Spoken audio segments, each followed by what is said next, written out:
thousands of Palestinians burst into the streets across Gaza as a ceasefire between Israel and Hamas began on Sunday. Here's a report. Palestinians in the Gaza Strip have welcomed the ceasefire deal between Israel and Hamas.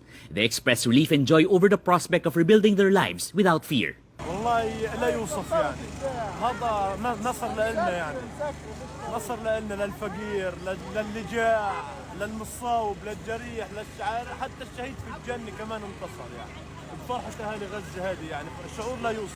The ceasefire, brokered by Qatar, Egypt, and the United States, took effect on Sunday after a brief delay. The 42-day first phase of the ceasefire would see the release of hostages. Hamas released 3 Israeli hostages who were flown to Tel Aviv by helicopter. They were the first of 33 hostages due to be freed by the Palestinian militant group in exchange for 90 Palestinian prisoners held in Israeli jails. Super excitement. I was able to touch her for a few seconds and to hear her voice saying I love you, and I managed to tell her how much I love her and hold her hand for a few seconds and to see she's okay, and there's no words to describe what I'm feeling right now.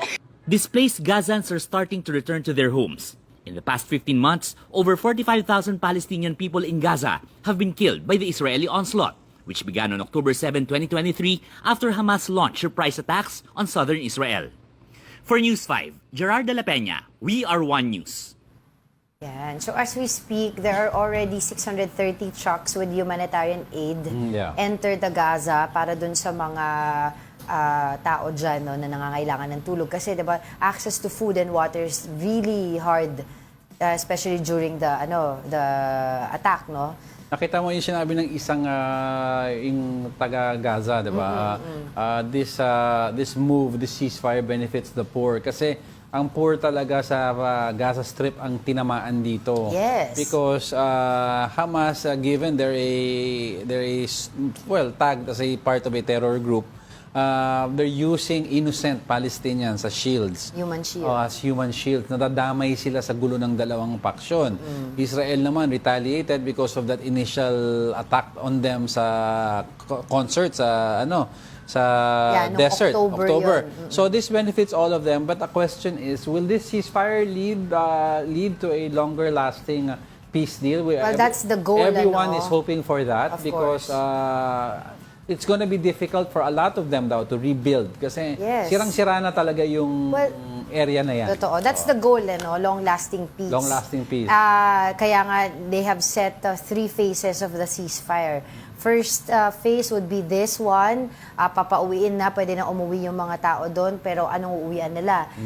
Of course, releasing of hostages ng kabilaan. Actually, nagkaroon nga daw ng konting delay doon sa agreement dito sa ceasefire. The number 1, of course, kinailangan yung approval ng cabinet members ng Israeli government. And they've also asked for list of hostages from the Palestinian na ipapa-release. Tapos, of course, yung second phase would be rebuilding, so on and so forth.